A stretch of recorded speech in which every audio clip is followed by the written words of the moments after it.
Swiss German Storytime mit dem Thomas. Die Schatzinsel. Kapitel 21. Der Angriff.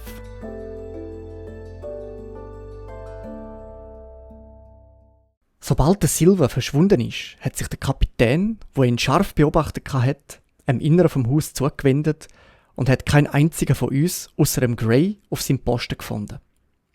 Da ist das erste Mal gesehen, dass wir ihn wirklich verrückt gesehen haben. «Auf eure Posten!» hat er brüllt. Und dann, wo wir alle an unsere Plätze zurückgeschlichen sind, hat er gesagt: «Gray, ich will euren Namen ins Logbuch eintragen. Ihr seid zu eurer Pflicht und Schuldigkeit gestanden, wie ein echter Seemann. Herr Trelawney, ich wundere mich über Sie. Doktor, ich habe geglaubt, Sie hätten dem König seinen Rock angehabt.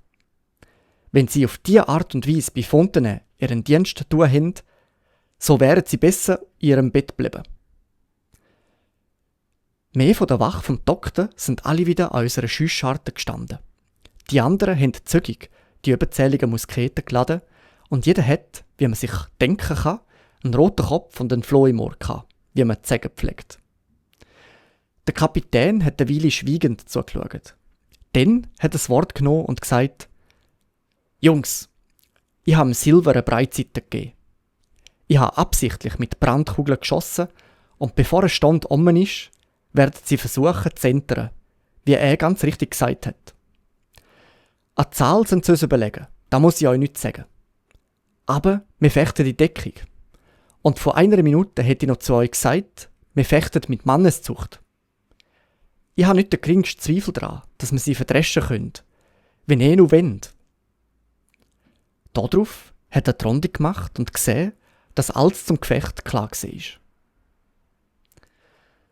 Auf den beiden schmalen Seiten vom Haus gegen Osten und gegen Westen zu sind es nur 2 Schussscharten gesehen. Auf der Südseite, wo der Vorbau hatte, sind es ebenfalls 2. Auf der Nordseite aber sind es 5 gewesen. Wir 7 Mann haben über rund 20 Musketen verfügt. Das Brennholz ist zu 4 Häufen aufgeschichtet worden, wo sozusagen Tisch gebildet haben. Einer von der Mitte von jeder Wand. Und auf jedem von diesen Tischen sind 4 geladene Musketen nebst ein bisschen Reservemunition in Reichweite der Verteidiger gelegen. In der Mitte von jedem Tisch sind Stutzsäbel parat gelegen. «Löscht das Feuer», hat der Kapitän gesagt. «Die Kälte hat aufgehört und wir dürfen keinen Rauch in die Augen bekommen.» Der Herr Trelawney hat mit den eigenen Händen den eisernen Feuerbehälter rausgetragen und die glühenden Kohlen sind draussen im Sand ausgelöscht worden. «Der Hawkins hat noch nicht zu Morgen gegessen. Nimm dir etwas, Hawkins, aber geh sofort auf deinen Posten zurück und ess dort», hat der Captain Smollett gesagt. «Chli rassig, Jim. Wirst es nötig haben, bevor du fertig bist. Hunter, geben Sie jedem ein Glas Brandwein.» Während das Getränk verteilt worden ist, hat der Kapitän sich seinen Verteidigungsplan zurechtgemacht. «Sie, Doktor, werden die Türe übernehmen», hat er gesagt. «Geben Sie sich ja keine Blöße, sondern heben Sie sich drinnen und schiessen Sie durch den Vorbau. Hunter, Sie übernehmen die Ostseite.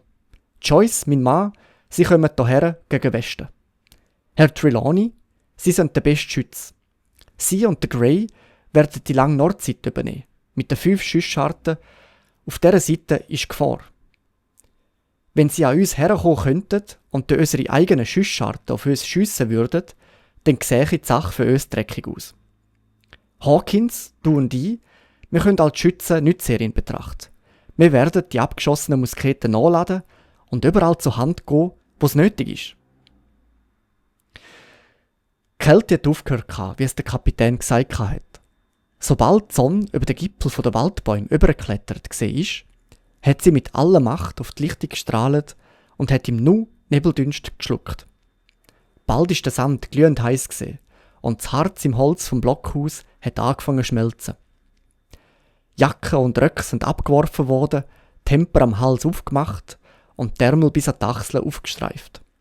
Und jeder ist an seinem Posten gestanden, fieberhaft glühend von der Hitze und von der Erwartung. Eine Stunde ist vergangen. «Holz der Teufel», hat der Kapitän gesagt. «Da ist so langweilig wie der Doldrum.» Gray, pfeifen Sie mal nach einem Wind. Aber gerade in dem Augenblick ist das erste Anzeichen vom Angriff gekommen. Entschuldigen Sie, Herr, hat der Joyce gesagt. Wenn ich irgendeinen sehe, soll ich den schiessen? Da habe ich Ihnen ja gesagt, hat der Kapitän gerufen. Danke Ihnen, Herr, hat der Joyce mit der gleichen ruhigen Höflichkeit geantwortet. Eine Zeit lang ist nichts passiert, aber die Bemerkung hat uns alle aufgemuntert. Wir haben unsere Augen angestrengt und die Ohren gespitzt. Die Schützen haben ihre Musketen schussfertig in der Hand gehabt.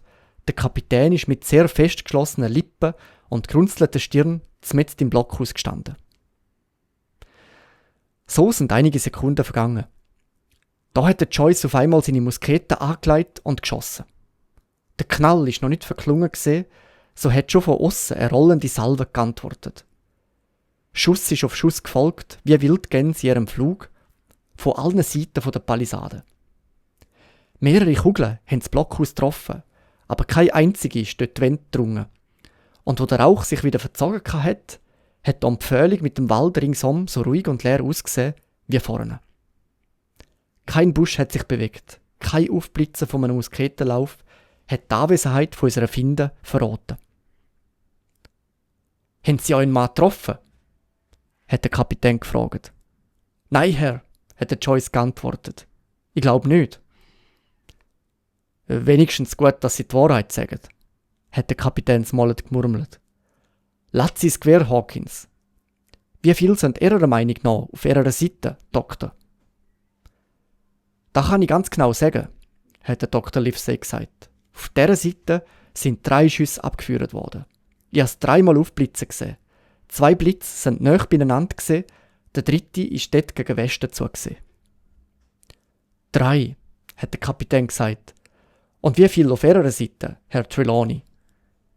Aber diese Frage war nicht so leicht zum Beantworten. Auf der Nordseite sind viele Schüsse gefallen. Nach dem Squire seiner Berechnung 7, nach dem Gray seiner Meinung 8 oder 9. Von Westen und Osten her ist nur je ein einziger Schuss gefallen. Daraus ist klar geworden, dass der Angriff von der Nordseite kommen will und dass mehr auf den anderen 3 Seiten nur durch einen Skiangriff beschäftigt werden sollten. Aber der Kapitän Smollett hat trotzdem nichts an seiner Anordnung geändert. Er hat gemeint, wenn es den Meutern gelänge, über die Lichtung zu kommen, würden sie jede unbesetzte Schussscharte nutzen, um uns wie Ratten in unserer eigenen Festung abschiessen. Übrigens haben wir noch mehr viel Zeit gehabt, um darüber nachzudenken. Plötzlich ist mit einem lauten Hurra ein kleines Häufchen von den Piraten aus dem Wald an der Nordseite rausgebrochen und schnurstracks auf die Palisade losgesprungen. Im gleichen Augenblick ist vom Wald aus wieder das Feuer eröffnet worden. Eine Büchsenkugel ist dort die Eingangstür gepfiffen und hat dem Doktor seine Musketen verschmettert. Die Angreifer sind mit einer affenartigen Behendigkeit über den Haken geklettert. Der Squire und der Gray haben jeder mehrere Mal geschossen. 3 von den Meutern sind gefallen. Einer auf der Lichtung, 2 sind vom Haken auf die Aussenseite gefallen. Aber von denen ist der eine offenbar nicht ernst verwundet gewesen. Weil er ist sofort wieder auf den Füßen gesehen und sofort unter den Bäumen verschwunden. 2 haben in Sand besser gehabt. Einer ist geflohen, 4 ist es glückt, in unsere Verteidigungswerke einzudringen, während aus ihrer Deckung im Wald 7 oder 8 Piraten, von denen augenscheinlich jeder mit mehreren Musketen versehen war, ein lebhaftes, jedoch unwirksames Feuer gegen das Blockhaus unterhalten hat. Die 4, die über den Haken sind mit einem Geschrei aufs Haus losgesickelt und die Leute unter den Bäumen haben das Geschrei erwidert, um ihre Kameraden zu ermutigen. Mehrere Schüsse sind angeschossen worden, aber unsere Schützen haben zu fest gejufelt und haben wahrscheinlich niemanden getroffen. Sofort sind die 4 Piraten den Hügel aufgesprungen und sind über uns hergefallen. An der mittleren Schussscharte ist der Kopf vom Bootsmann Hiob Anderson erschienen. Auf sie, alle Mann!» hat er mit einer Tonnenstimme brüllt. Im gleichen Augenblick hat ein anderer Pirat, dem Hunter, seine Muskete an der Mündung gepackt, hat sie ihm aus der Hand gerissen, hat sie durch die Schussscharte rausgezogen und hat mit einem Kolbenschlag den armen Kerl zu Boden gestrickt. Unterdessen ist ein dritter Pirat ums Haus herumgelaufen, ist auf einmal an der Eingangstür erschienen und ist mit seinem kurzen Säbel über den Doktor hergefallen. Unsere Lage hat sich gänzlich verändert. Einen Augenblick vorher haben wir aus der Deckung auf einen Find geschossen, wo unser Schuss bloßgestellt war. Jetzt aber sind wir ohne Deckung gelegen und haben keinen Schlag erwidern. Das Blockhaus war voll mit Pulverdampf und dem Umstand haben wir unsere verhältnismäßige Sicherheit zu verdanken.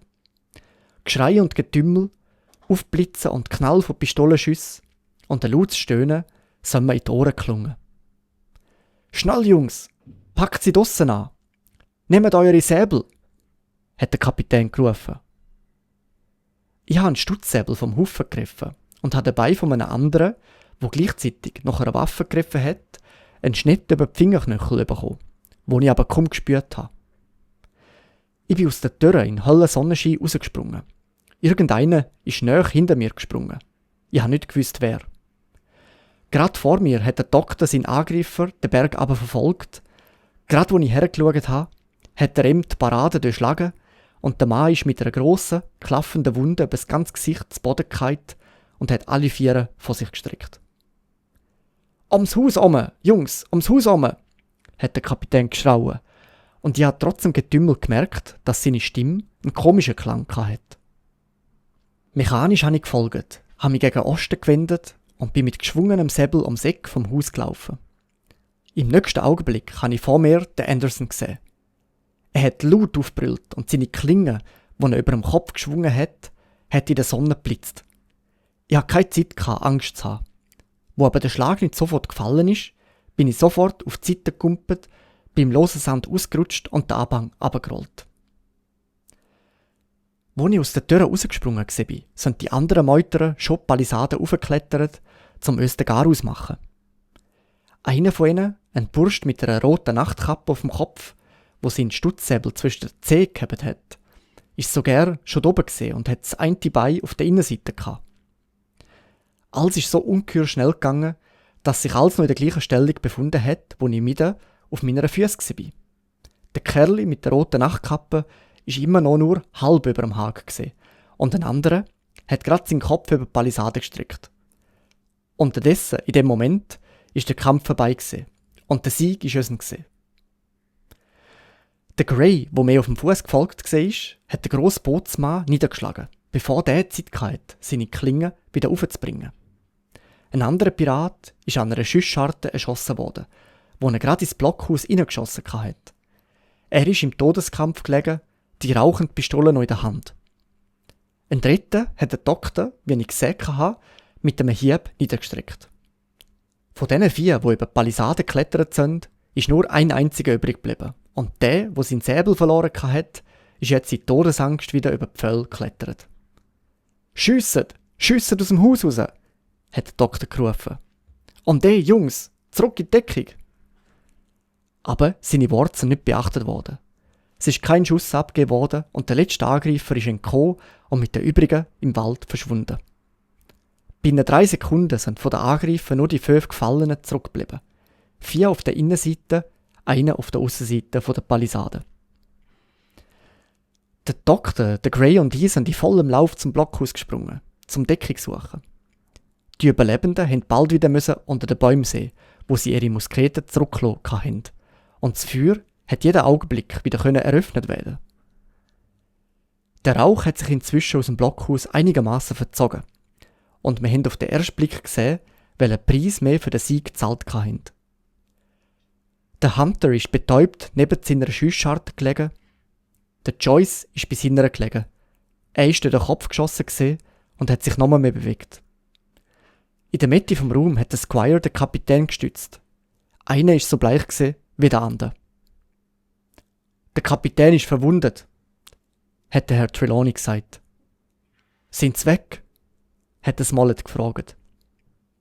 Alle, die sie können, da können sie glauben, hat der Doktor geantwortet. Aber 5 von ihnen werden niemals wiederkommen. 5, hat der Kapitän gerufen. Ha, das ist besser. 5 gegen 3, so bleiben wir 4 gegen 9. Das ist für uns ein besseres Verhältnis als am Anfang. Damals haben wir 7 gegen 19 gesehen oder haben wenigstens geglaubt, dass das Verhältnis noch so stehen würde. Und das ist für unsere Rechnung gerade so schlimm gewesen. Übrigens sind die Meuterer bald nur noch 8 an der Zahl gewesen. Denn der Mann, wo der Herr Trelawney bei der Kanone auf Deck vom Schonner abgeschossen hat, ist am gleichen Abend an seiner Wunde gestorben. Aber da ist natürlich der Partei im Blockhaus dazumal noch nicht bekannt gewesen, sondern hat sich erst später herausgestellt.